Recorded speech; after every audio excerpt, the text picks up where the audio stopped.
I got it right, man, I got it right. What a crazy fight Paddy vs Justin was, and I just can't stop thinking about if it was crazy in a bad way or in a good way. It's really hard to decide. So today I'll quickly talk about what I thought of this one and what should be next for both of these guys. Let's call it what it is, okay? We really watched these dudes go out there and brawl like they were drunk guys at a bar fighting, basically. Especially Paddy. Yeah, man, you have hell of a chin, but you also have zero head movement whatsoever, and your chin is always up in the air.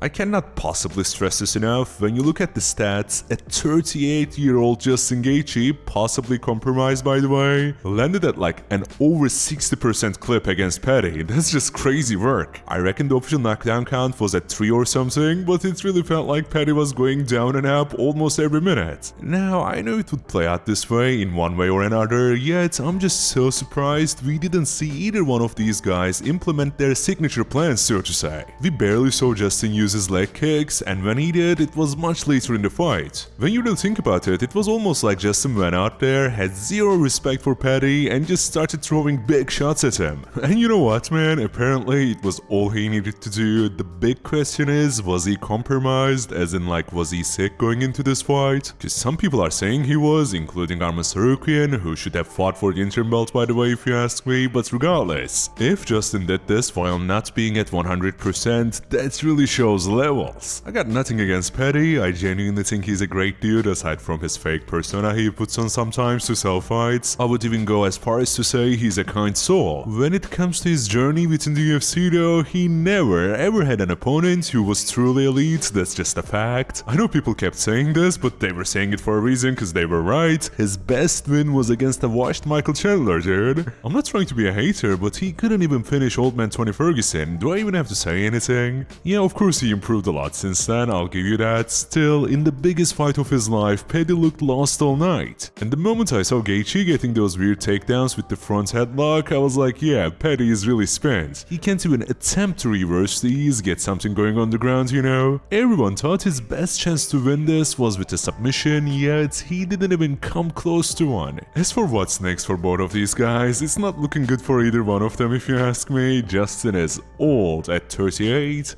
If he was not compromised at all today and he goes out there, tries to do the same thing against Ilia Topuria of all people, well man, it's going to be sad, really sad. Now look, I'm not saying he cannot find a crazy finish or just rock Ilia really bad, cause even though Ilia has great boxing fundamentals, he gets hit sometimes when he gets overly confident, I would say. We gotta be real though, if Paddy opened as a minus 300 favorite against Gaethje, Ilia probably should open at like minus 1000 minimum. My man Justin simply has too many bad habits when it comes to his defense. To use his big overhands and uppercuts, he moves his head in such a predictable manner. I cannot possibly see how an elite striker like Topuria doesn't exploit that, especially when you consider he is much faster too. I guess I'll do a deeper dive for that one after watching some tape, but I would like to believe I have a good enough grasp of things to confidently say Ilia is a major favorite against Justin. On the other end of this for Paddy Pimblett, it's a tricky situation really, because this fight was all he could have possibly asked for. Like guys, come on, he got the title shot off of beating Chandler. I know I keep coming back to this, man, but like, how can I not? Anyway, now that we've seen him lacking severely in a few important areas to compete at the championship level, there are actually two roads he can take from here. He either somehow tries to stay in the title contention picture, which is easier said than done in the lightweight division, let me tell you that. Or he says, you know what, I'm not cut out for it, so let me just have some nice money fights. The thing is, these two options are kind of interconnected,